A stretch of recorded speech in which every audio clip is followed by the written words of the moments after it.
Mr. Muriuki. I'm the manager of the school, Nkubu Junior Academy.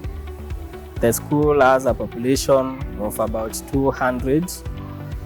And to say more about Sanitation Africa, it has really, due to the population, it has really enabled the student to have a good, conducive environment because of the upgrading of the toilets.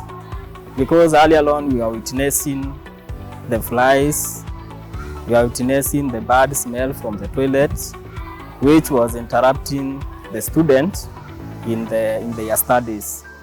But nowadays, I want to thank the Sanitation Africa because there is no smell, there is a good, conducive environment. Even the students, they are very happy with the upgrading of the toilets.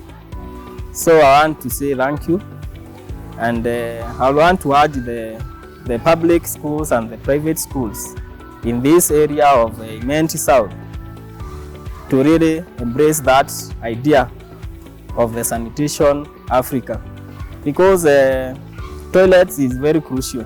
The health of the toilets is very crucial because we have overcome some of the diseases like the infectious diseases.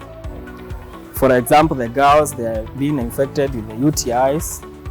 But nowadays, there is no cases of either sickness. And therefore, we really thank the Sanitation Africa for coming and enabled our school to upgrade the toilets. I want to say thank you, and may God bless you.